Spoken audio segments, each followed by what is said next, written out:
Assalamualaikum warahmatullahi wabarakatuh. Kami dari kelompok 6 akan mempresentasikan hasil diskusi kami tentang karya ilmiah.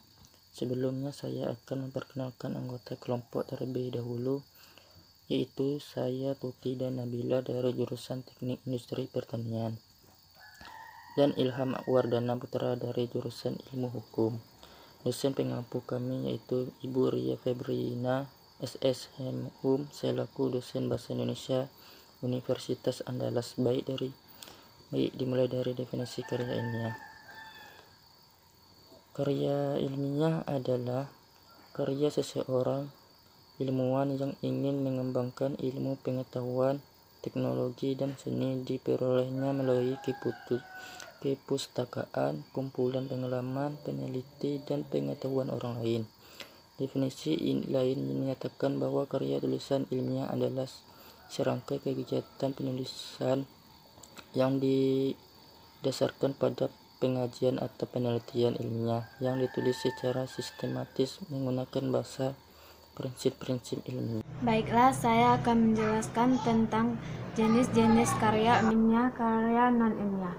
Yang pertama, jenis-jenis karya ilmiah. Beberapa jenis karya ilmiah yang paling banyak diterbitkan oleh Malaysia adalah sebagai berikut. Yang pertama, makalah.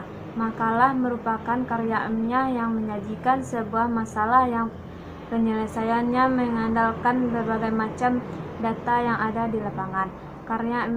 Karya ilmiah bersifat empiris dan juga objektif. Dalam penyajiannya, makalah biasanya dipresentasikan dalam sebuah kegiatan seminar. Yang kedua yaitu artikel. Dalam konteks jurnalistik, pengertian karya ilmiah yang membuat pendapat subjek pembuatan mengenal sebuah peristiwa ataupun masalah tertentu. Sedangkan jika dipandang dari sudut pandang ilmiah, artikel dapat diartikan sebagai karya tulis yang sengaja dirancang untuk dibuat dalam jurnal atau kumpulan artikel yang dibuat dengan memperhatikan kaidah petunjuk ilmiah dan mengikuti pedoman ilmu yang berlaku. Yang ketiga yaitu skripsi. Skripsi merupakan karya ilmiah yang dibuat oleh mahasiswa untuk bisa mendapatkan gelar sarjana S1. Skripsi membuat tulisan berisi pendapat penulis dengan mengacu ataupun berdasarkan teori yang telah diterbitkan sebelumnya. Yang keempat, kertas kerja. Kertas kerja atau work paper pada dasarnya sama dengan makalah, namun dibuat dengan analisis yang lebih mendalam dan tajam serta dipresentasikan pada seminar atau lokalnya, biasanya dihadiri oleh ilmuwan. Yang kelima, paper. Paper adalah sebutan khusus untuk makalah di kalangan mahasiswa dalam kaitannya dengan pembelajaran dan pendidikannya sebelumnya. Menyelesaikan jenjang studi diploma S1, S2, dan S3. Sistematika penulisannya pun sama dengan artikel dan makalah tergantung paduan yang berlaku di perguruan tinggi yang bersangkutan. Yang keenam yaitu tesis. Tesis adalah karya tulis ilmiah mahasiswa untuk menyelesaikan program studi S2 atau pencasarjana yang bersifat lebih mendalam dibandingkan dengan skripsi. Tesis mengungkapkan pengetahuan baru yang didapat dari penelitian yang dilakukan individu yang bersangkutan. 7. Disertasi. Disertasi atau PH tesis diperuntukkan bagi mahasiswa program S3 atau meraih gelar dokter atau DR yang mengungkapkan analisis yang dapat dibuktikan oleh penulis berdasarkan dengan data dan fakta yang sahih atau valid yang dengan analisis yang terrinci, disertai berisi suatu temuan penulisan sendiri yang berupa temuan orisinal. Karya semi ilmiah. Karya tulis semi ilmiah adalah karya tulis ilmu pengetahuan yang menyajikan fakta umum dan menurut metodologi penulisannya yang baik dan benar, ditulis dengan bahasa konkret, gaya bahasanya formal, kata-katanya yang teknis, dan didukung dengan fakta umum yang dapat dibuktikan benar atau tidaknya, atau sebuah penulisannya pun tidak semi formal tetapi tidak sepenuhnya mengikuti metode ilmiah yang sintesis analitis karena sering dimasukkan karya tulis dan ilmiah. Jenis-jenis karya semi ilmiah sebagai berikut. Yang pertama, artikel.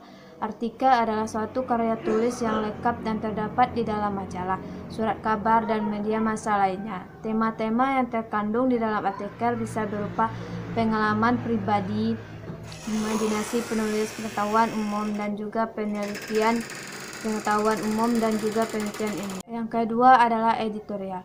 Editorial adalah salah satu replik khusus yang ada pada media cetak yang di dalamnya berisi tanggapan dari pihak media terhadap suatu isu yang tengah terjadi di masyarakat. Penentuan topik dan penulisan editorial biasanya dilakukan oleh tim khusus yang dibentuk oleh pihak media massa tersebut. Topik yang ditulis dalam editorial merupakan hasil dari jajak pendapat antara tim khusus editorial dengan seluruh pihak yang terlibat di dalam suatu media massa, tapi biasanya topik yang ditulis dalam editorial yaitu isu yang tengah hangat diperbincangkan di tengah masyarakat.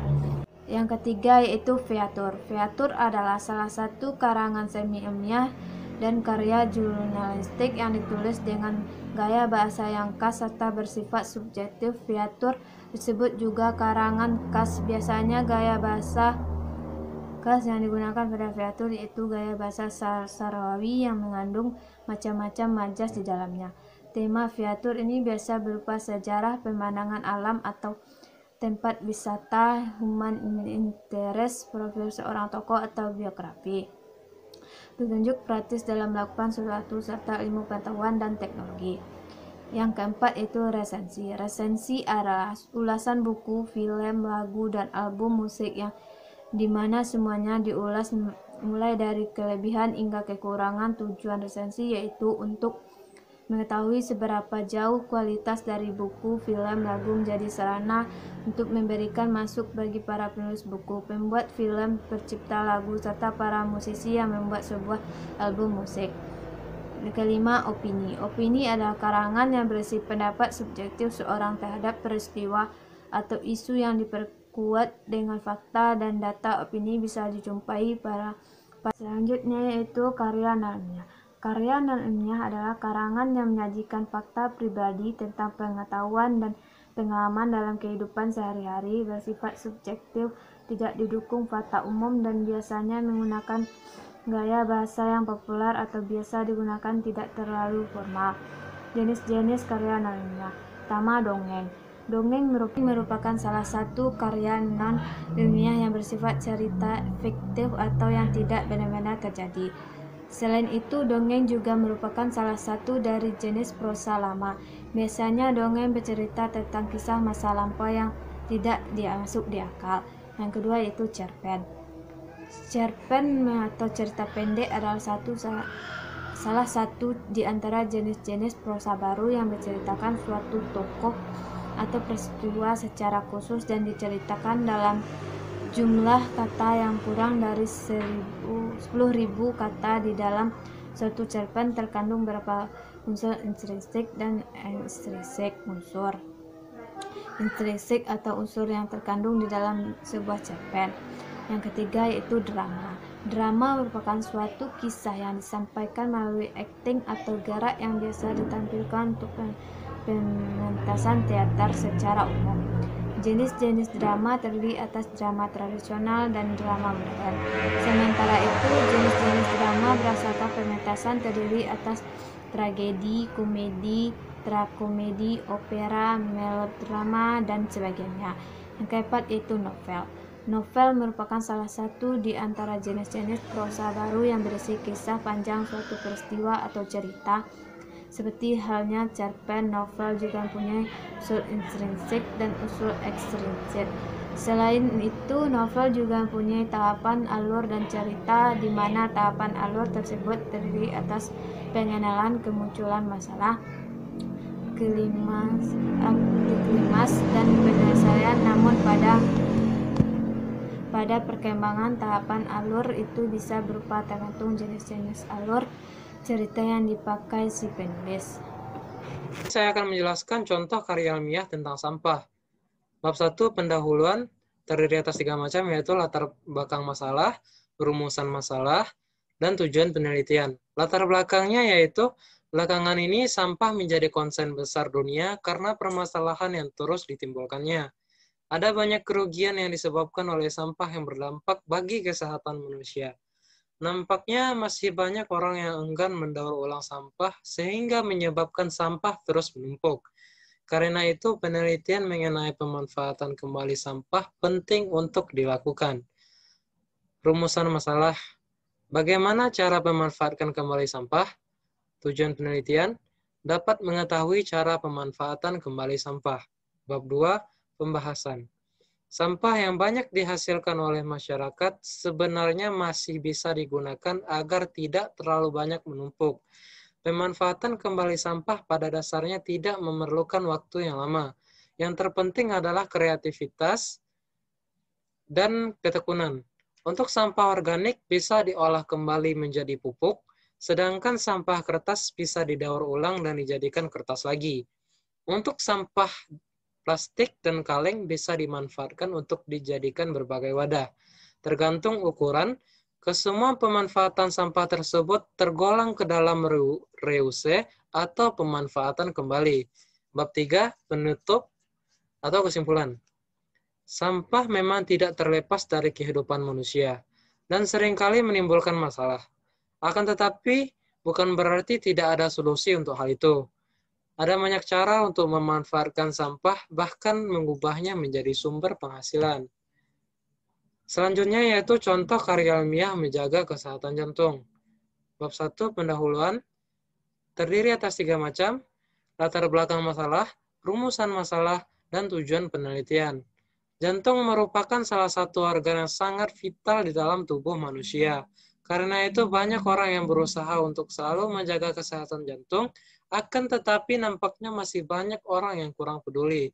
Terbukti dari banyaknya korban jiwa akibat penyakit-penyakit yang menyerang jantungnya. Untuk itu penelitian mengenai menjaga kesehatan jantung perlu dilakukan. Rumusan masalah, bagaimana cara menjaga kesehatan jantung? Tujuan penelitian, dapat mengetahui cara menjaga kesehatan jantung.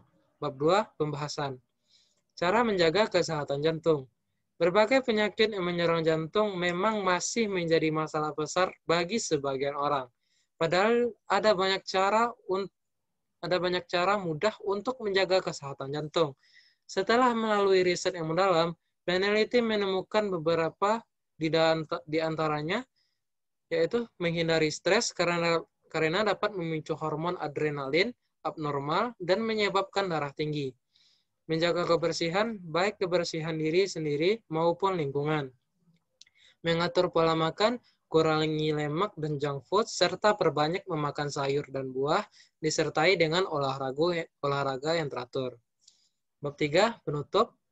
Kesimpulannya, menjaga kesehatan jantung memang sangat penting bagi manusia demi mendapat umur yang panjang. Dan ternyata untuk memperoleh jantung yang sehat tidak memerlukan usaha yang terlalu sulit dan bisa dilakukan sehari-hari.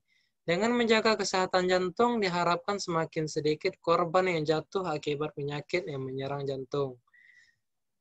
Selanjutnya, contoh karya tulis ilmiah tentang pengaruh tidur siang untuk kesehatan tubuh. Bab 1, pendahuluan, terdiri atas 3 macam, yaitu latar belakang, rumusan masalah, dan tujuan penelitian. Latar belakangnya yaitu kesehatan merupakan sesuatu yang harus dijaga oleh setiap insan. Seseorang tidak akan bisa melakukan aktivitas apapun apabila tubuhnya tidak sehat. Banyak cara yang bisa dilakukan dalam menjaga kesehatan tubuh kita, salah satunya dengan cara menjaga asupan gizi yang dimakan. Selain itu, olahraga juga sangat perlu untuk dilakukan. Sebagai tambahan, tidur pada siang hari juga mempunyai beberapa manfaat. Rumusan masalah. Apa saja yang bisa kita lakukan dalam menjaga kesehatan?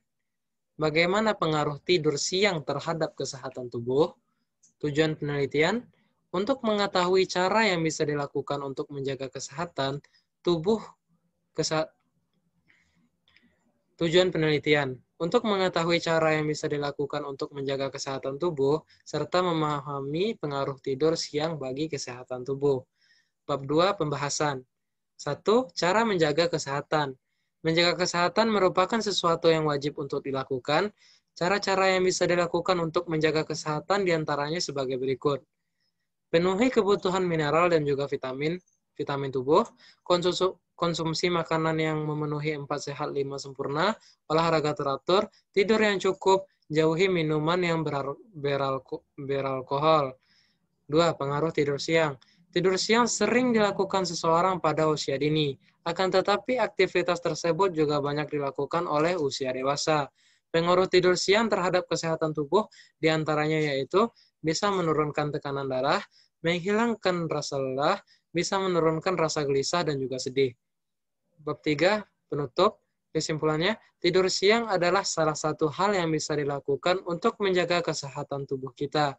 Kegiatan tersebut mempunyai beberapa manfaat, akan tetapi tidur siang harus dilakukan sesuai dengan waktu yang tepat. Selanjutnya yaitu contoh karya ilmiah populer, globalisasi dan kebudayaan. Globalisasi yang mulai terasa sejak awal abad 20 memang sudah diperkirakan sedikit banyak memengaruhi kebudayaan. Kebudayaan seperti perilaku seseorang akan sangat mudah berubah saat terkena arus globalisasi. Hal tersebut dikarenakan mudahnya akses untuk mendapatkan informasi dari berbagai belahan dunia. Sayangnya, sebagai negara berkembang, Indonesia selalu khawatir tertinggal dalam arus globalisasi pada berbagai bidang. Ditambah lagi kebudayaan asli yang terus terkikis dan membuat Indonesia menjadi krisis budaya, sehingga bangsa Indonesia harus terus memperkokoh struktur nilainya agar tidak habis digurus budaya asing. Ini adalah salah satu contoh gambar karya tulis ilmiah, yaitu gambaran peran ibu dalam membimbing menyikat gigi pada anak TK Dharma Wanita Kandangan, yang disusun oleh Rizka Ardia Pramesti. Contoh selanjutnya yaitu masalah karya tulis ilmiah, masalah koordinasi dalam proses produksi di PT Cartonindus Sumberjaya. Tinjauan koordinasi formal dan informal. Saya akan menjelaskan perbedaan dan persamaan karya ilmiah, karya semi ilmiah, dan karya non-ilmiah. Yang pertama, perbedaan struktur sajian. Karya ilmiah ketat, berisi pendahuluan, pembahasan, dan penutup. Karya semi ilmiah tidak ketat, karya non-ilmiah tidak ketat. 2. Perbedaan gaya bahasa. Karya ilmiah impersonal, karya semi ilmiah formal dan populer, karya non-ilmiah konotatif dan populer. 3. Perbedaan bahasa. Karya ilmiah bahasa yang baku, karya semi ilmiah bahasa konkret, dan karya non-ilmiah bahasa sehari-hari. Yang keempat, perbedaan ditulis berdasarkan karya ilmiah data yang sudah diteliti, karya semi ilmiah fakta yang disimpulkan subjektif, karya non-ilmiah imajinatif. Yang kelima, perbedaan sikap penulis. Karya ilmiah objektif, karya semi ilmiah mementingkan diri penulis, karya non-ilmiah tanpa bukti. Yang keenam, perbedaan usulan bersifat. Karya ilmiah argumentatif, karya semi ilmiah argumentatif dan persuasif, karya non-ilmiah imajinatif. Persamaan karya ilmiah, semi ilmiah, dan ilmiah. Persamaan yaitu dalam sebuah karya ilmiah, karya semi ilmiah maupun non ilmiah dalam penulisan harus menggunakan ejaan dan tanda baca yang benar. Terima kasih.